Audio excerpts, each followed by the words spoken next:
दिया। श्री राम जी ने उस पर अपने हस्ताक्षर किए और तुलसीदास जी को अभय करके भगवान श्री राम की कथा का गुणगान करते हुए तुलसीदास जी ने बाकी का समय काशी में बिताया और अस्सी घाट पर गोस्वामी जी ने राम राम कहते हुए अपना शरीर परित्याग कर दिया। अब आखिरी में बात करते हैं हनुमान चालीसा की, जो कि तुलसीदास जी ने रचना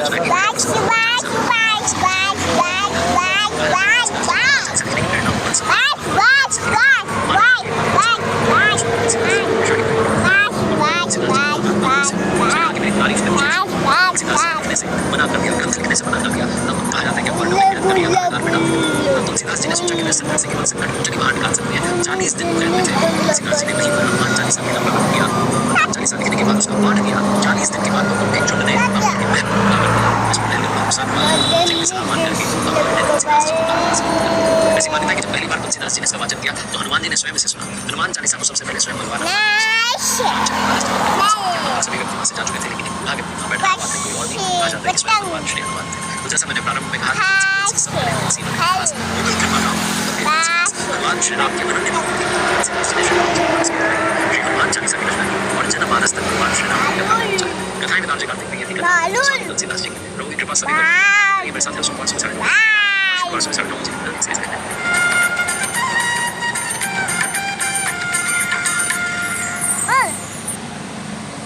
रात्रि के अंतिम पहर को ब्रह्म मुहूर्त कहा जाता है। हमारे देश में ऋषि मुनियों ने इस मुहूर्त का विशेष महत्व बताया। कहते हैं कि समय स्वास्थ्य और समय होना जो है शास्त्रों में निश्चित ब्रह्म का मतलब है परम तत्व यानी परमात्मा, और ये जो इसका मतलब है परमात्मा का समय। ब्रह्म मुहूर्त में अगर कोई निद्रा ले रहा है तो वो अपने नाश कर रहा है। सिख धर्म में समय के लिए बहुत ही सुंदर नाम है अमृत वेला, जो अपने आप में समय का महत्व बताता है।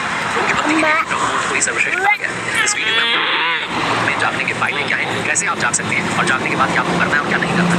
हिंदू धर्म में दिन भर में 30 मुहूर्त बताए गए हैं, जैसे कई सारे मुहूर्त जो है शुभ कार्यों के लिए विशेष महत्व वाले होते हैं, और उन मुहूर्तों में से सबसे शुभ मुहूर्त है ब्रह्म मुहूर्त। कहा जाता है कि इस दौरान सभी देवता पूर्ण पट करते हैं। इस समय में शुभ कार्य करने से वो पूर्ण होते हैं, और अगर आप पूजा अर्चना कर रहे हैं, मेडिटेशन कर रहे हैं, भगवान का आपको विशेष आशीर्वाद मिलता है। लर्निंग सीरीज देख रहे हैं आप, सीखोगे कैसे भगवान के साथ अर्चना करते हैं। मुझे अपने नाना जी याद आती है, कहते थे कि हमारा अपना समय, कहते थे इसमें से रात में दुनिया के जो काम है, दुनिया के डिमांड कर रहे होते हैं, लेकिन ये जो स्वयं का समय होता है ये ब्रह्म होता है। इस वक्त आपके पास ज़्यादा होगी, आप जागो होंगे तो ताज़ा होंगे और आप अपने अंदर झाँक कर देख सकते हैं। हर समय मेरे नाना जी ब्रह्म मुहूर्त में जाया करते थे और लंबी सैर पर जाते वापस आकर के कहते थे कि वाह क्या आनंद वाली सुन। लोग ननिहाल में होते थे तो नाना जी बार बार इस ब्रह्म मुहूर्त के महत्व को समझा। अगर बात करें अष्टांग हृदय की, आयुर्वेद में ग्रंथ में लिखा हुआ है कि ब्रह्म मुहूर्त में जाने से किसी की प्रहलाद घाट करने लगे। वहीं पर उनके भीतर कवित्व शक्ति का प्राकट्य हुआ और संस्कृत में पद्य जो है रचना करने लगे।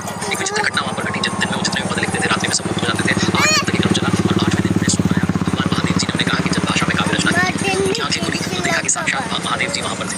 उन्हें साष्टांग दंडवत प्रणाम किया तुलसीदास जी ने। महादेव जी ने भगवान जी ने कहा कि आप अयोध्या जी जाइए, इतने में काव्य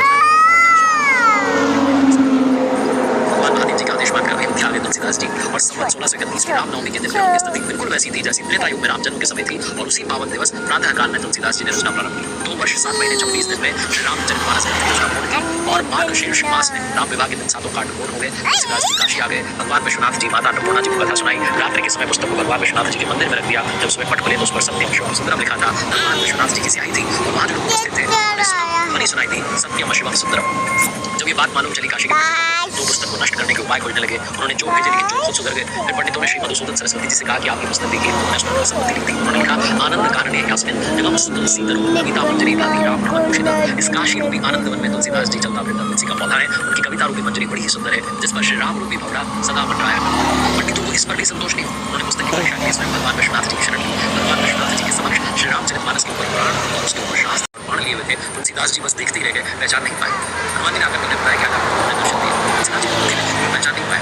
हनुमान जी ने कहा कि आपको कल सुबह फिर से एक बार दर्शन सुंदर गुरुवार के दिन संवत 1607 में भगवान श्री राम उनके सम्मुख प्रकट हुए। इस बार वो बालक रूप में थे। उन्होंने तुलसीदास जी से कहा कि बाबा हमें चंदन दो, पर तुलसीदास जी दर्शन में ऐसे खोए थे कि प्रभु की वाणी भी नहीं सुनी। तब हनुमान जी ने सहायता के लिए तोते के रूप में दोहा बोला, चित्रकूट के घाट पर वही संपत्ति वीर तुलसीदास चंदन के सतत मिलन वेद रघुवीर। प्रभु श्री राम ने अपने हाथ से ही चंदन लेकर के तुलसीदास जी के माथे पर लगाया। अंतर ध्यान एक बार तीर्थाटन करते हुए तुलसीदास जी प्रयागराज में थे। वहाँ एक बार नदी पर लेकर के शुभ क्षेत्र जहाँ पर रामचरित समाया। उन्होंने काशी में शेष सनातन जी के पास में संसार की वापस अपने गाँव आ गए। जहाँ तक उन्हें पता चला कि सारा परिवार नष्ट हो गया है, तो उन्होंने अपने मित्रों का शाद किया, राम कथा सुनाने लगे, जीवन यापन करने लगे।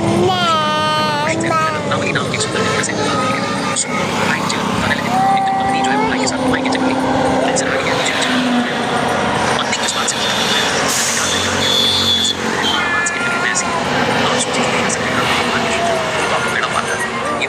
जब गई उसी समय वहां से चल दिए प्रयागराज पहुंचे, संन्यास लिया, तीर्थाटन करने लगे। मानसरोवर में कहते हैं कि उन्हें काफी शक्ति के दर्शन हुए। तीर्थाटन के पश्चात काशी में रहकर के राम कथा सुनाने लगे। कहते हैं कि वहां पर उनकी एक प्रेत से भेंट हुई, जिसने उन्हें हनुमान जी का पता बताया। हनुमान जी से जब मिले तुलसीदास जी तो उन्होंने कहा कि भगवान श्री राम जी के दर्शन कर ले। हनुमान जी ने कहा कि श्री राम जी के दर्शन पाकर चित्रकूट में हनुमान जी की आशीष प्राप्त करके चित्रकूट आए।